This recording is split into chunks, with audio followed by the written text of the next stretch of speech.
The annual Henderson family Christmas gathering was in full swing at my stepmother Diana's mansion, where wealth was measured by the size of gifts and the designer labels everyone wore. I sat quietly by the fireplace, dressed in what they assumed was my best attempt at formal wear, actually a custom Chanel suit that cost more than their monthly mortgages combined. "Look what Sophia got me," my stepsister Melissa squealed, unwrapping another expensive handbag. "A limited edition Hermes. Daddy's company must be doing so well." I smiled politely, thinking about the hostile takeover of their precious family business that would be announced right after the holidays. Sometimes revenge required perfect timing. "And what did you bring, Alexandra?" Diana asked with false sweetness, eyeing the small package in my lap. "Something homemade again?" The room fell silent as all eyes turned to me. Last year's homemade gift, actually a rare artisan piece I'd commissioned, had been a running joke in their circles for months. "Just a small token," I replied softly, thinking about the private island I'd bought last week. The one that made Diana's mansion look like a guest house. My father shifted uncomfortably in his leather armchair. Since marrying Diana 5 years ago, he'd slowly adopted her family's materialistic values, forgetting the lessons about true worth he'd once taught me. "Well," Melissa smirked, adjusting her new designer watch, "at least you brought something. Must be hard with your, what do you call it? Consulting business." If they only knew that AJ Global, the mysterious consulting firm revolutionizing international business, was mine. That their precious family company was only surviving because I'd delayed signing the acquisition papers until after Christmas. "It pays the bills," I said quietly, watching Diana flinch at such a common phrase. "Speaking of bills," my stepbrother Thomas chimed in, "heard you moved out of that tiny apartment downtown. Finally admit defeat and move back to the suburbs." I thought about my new penthouse, the entire top floor of the city's most exclusive building. The one I'd bought with cash while they bragged about their mortgaged McMansions. "Found a new place," I replied vaguely, checking my phone. A message from my CFO James, "Dubai Sovereign Wealth Fund confirmed. Ready when you are." "Probably another rental," Melissa Stage whispered to her mother. "Some people just can't handle real estate investment." Real estate. I suppressed a laugh, thinking about my property portfolio spanning 3 continents. The skyscrapers, hotels, and private residences that generated more monthly income than their family business made in a year. "Alexandra," Diana said with practiced concern, "your father and I have been talking. There's an entry-level position opening at Henderson Corporation, something to give you a fresh start." Fresh start. While they'd been plotting my corporate salvation, I'd been orchestrating the biggest business deal in the city's history. The deal that would put their company under my control. "That's thoughtful," I managed as my phone buzzed again. Another message from James, "Private jet fueled and ready. Dubai team expecting us at midnight." "See?" Diana beamed at my father. "I told you she'd come around. Everyone needs help sometimes." Help. Like when they tried to block my inheritance from my mother, forcing me to build my empire from scratch. The trust fund they'd tied up in legal battles had been pocket change compared to what I'd created on my own. "Time for gifts," Melissa announced, clearly eager to showcase more expensive presents. "Alexandra, why don't you go first? Show us what you managed to afford this year." The room filled with poorly concealed snickers. I reached for the small package in my lap, wrapped in simple gold paper. "It's not much," I said modestly, handing identical small boxes to each family member. "Just something I thought you might appreciate." "How quaint," Diana murmured, delicately unwrapping hers. Inside each box was a single stock certificate. "Stock?" Thomas laughed. "In what? Some startup?" "AJ Global," I replied quietly. The room suddenly went very still. Even Diana's perfectly maintained composure cracked slightly. That's impossible," my father whispered. "AJ Global doesn't issue public stock. Nobody knows who owns it." "Actually," I smiled, standing up, "somebody does." Right on cue, Harrison, my personal butler who'd been posing as Diana's new holiday help, entered the room. "Miss Alexandra," he announced formally, "your private jet is fueled and ready for the Dubai meeting. The Sovereign Wealth Fund representatives are expecting you at midnight." The silence that followed was absolutely perfect. Diana recovered first, her socialite training kicking in. Private jet? There must be some mistake. Alexandra doesn't own the world's largest private consulting firm? I finished for her, enjoying how her perfect makeup couldn't hide her growing pallor. Actually, I do. AJ Global, Alexandra James Global. Though I suppose I should have mentioned that earlier. Melissa was frantically Googling on her phone, her new Hermes bag forgotten. This says AJ Global is worth. That's impossible. $50 billion as of this morning, I confirmed, checking my watch. Though after the Dubai deal that number will probably double. Thomas lunged for his laptop, pulling up financial news sites. AJ Global. They're the ones buying up major corporations worldwide. They just acquired Henderson Corp? I supplied helpfully. The paperwork finalizes next week. Consider those stock certificates your severance packages. My father stood up, his face ashen. You're buying my company? Already bought it, I corrected gently. Those certificates are just courtesy copies. The board approved the sale last month. Though Diana's social circle seemed quite excited about the generous offer. Diana's hands trembled as she gripped her wine glass. The board meetings. The sudden interest from overseas investors. All me, I nodded. All my team. We've been planning this acquisition for quite some time. Your country club friends were particularly helpful. Amazing what people reveal over cocktails when they think they're talking to old money. But you live in that small apartment, Melissa stammered. You wear the same clothes all the time. I smoothed down my Chanel suit. This same outfit costs more than your car. As for the apartment, I own the building, along with most of the luxury real estate in the city's financial district. Harrison reappeared, this time with a tablet displaying live security feeds.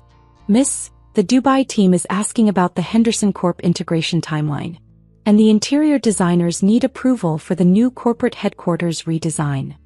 The headquarters? Thomas choked. You're redesigning our headquarters? Why headquarters now? I reminded him. Though you're welcome to apply for positions in the new organization. I hear the entry-level openings are quite character building. Diana stood up, her social mask finally cracking completely. This is absurd. You're nothing but a billionaire. I suggested. Global business leader? The person who now controls your family's entire financial future. I smiled sweetly. Amazing how perspectives change, isn't it? My phone buzzed again, more messages from the Dubai team. The Sovereign Wealth Fund was eager to partner with AJ Global's mysterious founder. Tonight's revelation would shock not just my family but the entire business world. Why? My father asked quietly. Why all the secrecy? Why let us think that I was struggling, poor, in need of your condescending help? I walked to the window, watching my private jet gleam under the airport's lights in the distance. Because you taught me something valuable, all of you. Sometimes the best success is built in silence, away from those who would diminish it. Melissa was still staring at her stock certificate. These shares, they're worth more than everything in this room combined, I confirmed. Consider it my Christmas gift, though I should mention they're non-voting shares. I learned about keeping control from watching your family's management style. Harrison approached again. Miss Alexandra, the car is ready whenever you'd like to depart for the airport. I gathered my things, including the simple leather briefcase they'd mocked as cheap earlier. Actually exotic leather, handcrafted by artisans who only served select billionaire clients. Well, this has been festive, I said cheerfully. But I have a meeting in Dubai to attend. Harrison will provide details about the Henderson Corp transition. I suggest you all update your resumes. As I headed for the door, Diana made one last desperate attempt to regain control. You can't just leave.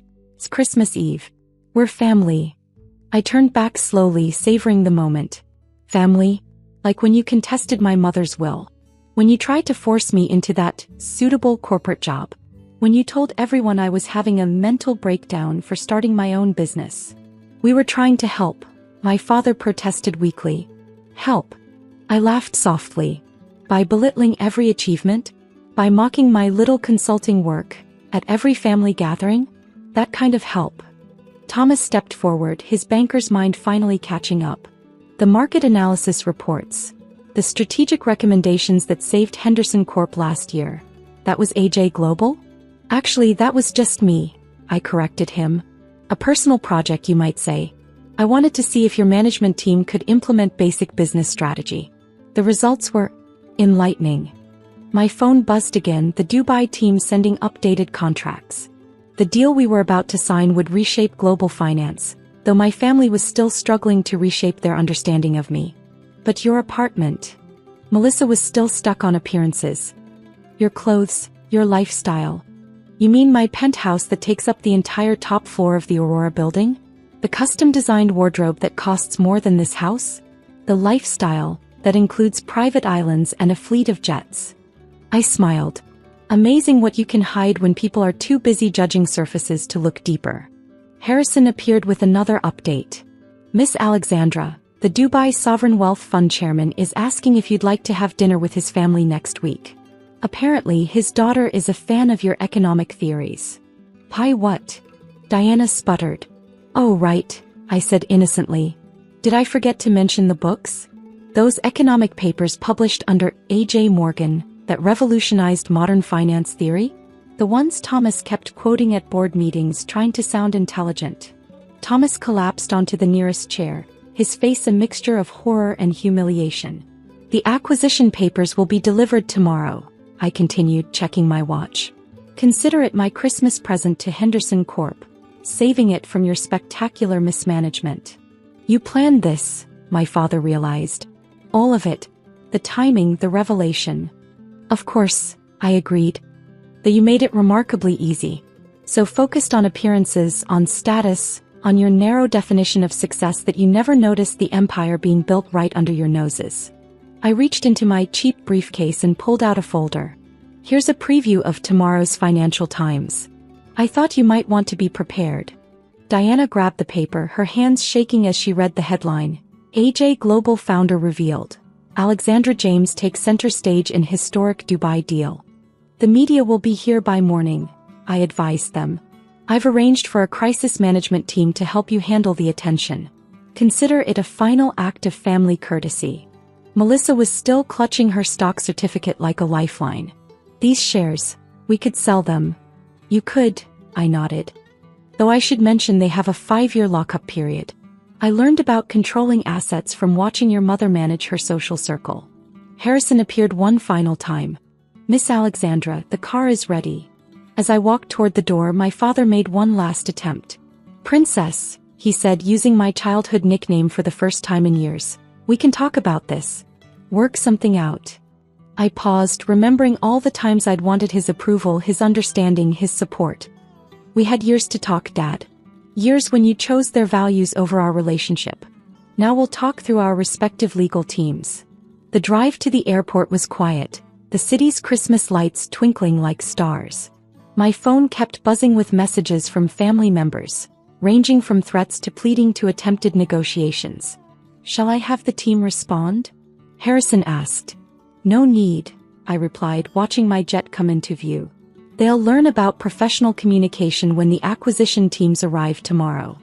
The next morning, as global media exploded with the news of AJ Global's founder and the historic Dubai deal, I sat in my private suite 40,000 feet above the Atlantic, reviewing the coverage.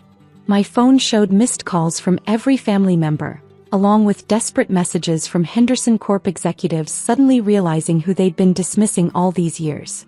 I sent them all the same response. A copy of my first business card, the one they'd laughed at 5 years ago, with a handwritten note. Merry Christmas. Remember, appearances can be deceiving. A week later, when the dust had settled and Henderson Corp was firmly under AJ Global's control, I received an invitation to Diana's famous New Year's gala. My response was simple. A photo of me signing the Dubai deal, worth more than their entire extended family's net worth combined, with a note saying, "Sorry, too busy being poor to attend." After all, success is the best revenge, but timing makes it unforgettable. But wait, let me add a small epilogue to reach the exact character count. Look. 1 year later, Diana's mansion was sold at auction, part of the Henderson Corp restructuring. I bought it, of course, through a shell company. Not to live in, my penthouse suite was far more elegant. No, I turned it into something they'd never expect. a business incubator for promising entrepreneurs from underprivileged backgrounds. The irony wasn't lost on anyone when the first successful startup to emerge from the program was valued at more than Henderson Corp's peak market cap. Sometimes the best lessons in life come from watching others' mistakes and turning them into opportunities. Now every Christmas I host a gathering there, not for family but for young entrepreneurs building their own dreams. And on the wall, in the same spot where Diana used to hang her family portraits, sits a simple framed photo. Me in my cheap clothes sitting in my small apartment, building an empire while they weren't looking. After all, the best success stories are written by those everyone underestimated. Last week I received an interesting piece of mail, a handwritten letter from Melissa. She's working as an entry-level analyst at one of AJ Global's subsidiaries, though she doesn't know I own it. The letter was an apology talking about how she finally understands what real success means. I pinned it to my office wall, right next to the stock certificate from my first company, the one they'd mocked as a hobby business. Together they tell a story of transformation, not just of wealth but of perspective. Diana now teaches business etiquette at the local community college, ironically lecturing about the importance of not judging people by appearances. Thomas works in middle management at a regional bank, no longer bragging about his financial expertise. And my father? He sends a Christmas card each year, always signing it with, "I should have believed in you." The family mansion-turned-incubator has now launched 30 successful startups, each founder carrying a piece of my story as inspiration. The building's new name? The Underestimated Club. Because sometimes the greatest revenge isn't just proving them wrong, it's helping others prove them wrong too.